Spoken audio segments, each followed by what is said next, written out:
Hello everyone. तो हम diabetes mellitus type 2 के बारे में देख रहे थे, जिसमें हमने पार्ट 1 में इसका इंट्रो, डेफिनीशन, क्लिनिकल मैनिफेस्टेशंस तक कवर कर लिया था। आज हम देखेंगे कि क्या क्या कॉम्प्लिकेशंस हो सकते हैं टाइप 2 डायबिटीज़ मेलाइटस के। तो potential complications of type 2 diabetes mellitus are long term conditions that can develop over time if the disease is not managed properly. अगर टाइप 2 डायबिटीज़ मेलाइटस लंबे समय तक है और उसका प्रॉपरली ट्रीटमेंट नहीं हो रहा या प्रॉपरली मैनेज नहीं कर रहे हैं तो उसके कुछ कॉम्प्लिकेशंस भी हो सकते हैं। तो देखते हैं कौन कौन से कॉम्प्लिकेशंस होते हैं। एक माइक्रोवेस्कुलर कॉम्प्लिकेशंस होगा, दूसरा मैक्रोवेस्कुलर। माइक्रो यानी छोटा सा कॉम्प्लिकेशन, माइक्रो यानी स्मॉल होता है, और मैक्रो यानी large.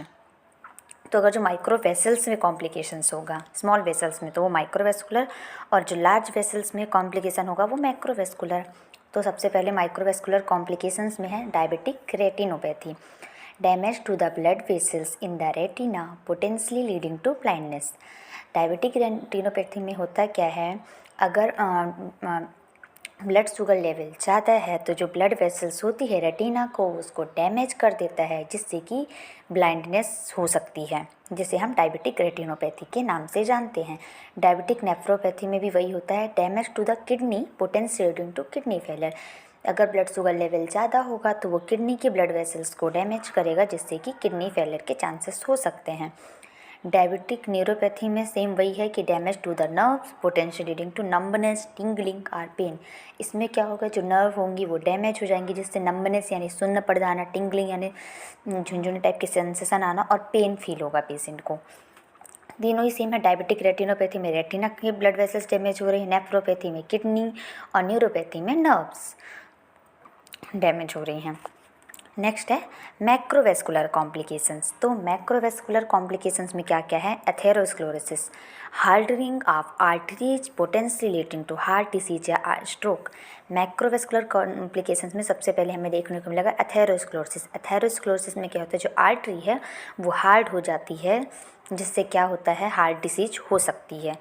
Coronary artery disease, narrowing or blockage of coronary artery potential leading to heart attack.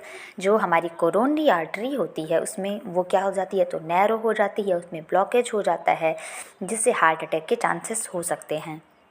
Next है cerebrovascular disease, narrowing or blockage of blood vessels in the brain potential leading to stroke. जो blood vessel brain में blood supply करती है उसका narrow हो जाना या उसमें ब्लॉकेज हो जाना, जिससे क्या हो सकता है, स्ट्रोक हो जाता है, स्ट्रोक की कंडीशन हो जाती है। स्ट्रोक का ही दूसरा नाम सेरिब्रोवेस्कुलर डिसीज है।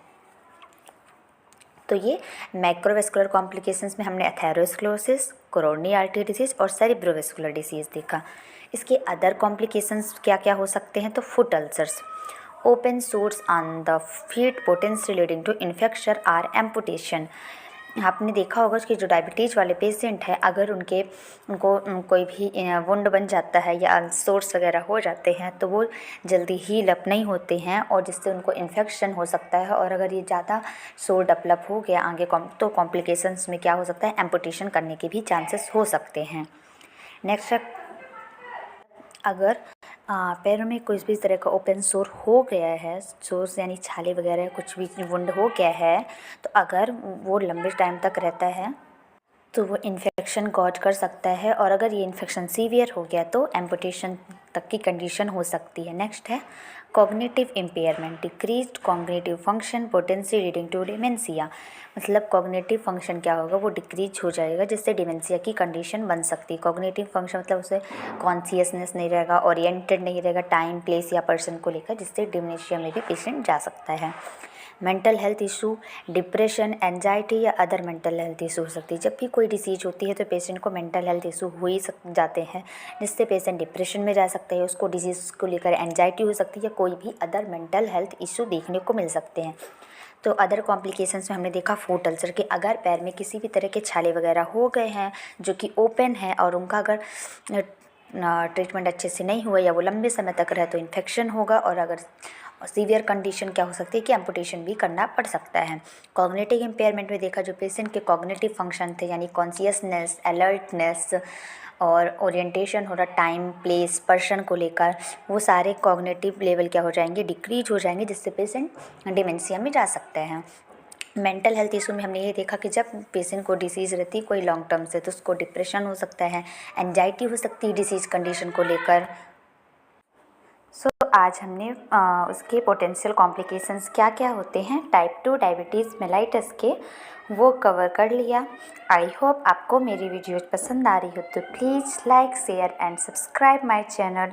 इसके नेक्स्ट पार्ट में हम नर्सिंग मैनेजमेंट देख लेंगे टाइप 2 डायबिटीज़ मेलाइटस का। Thank you so much.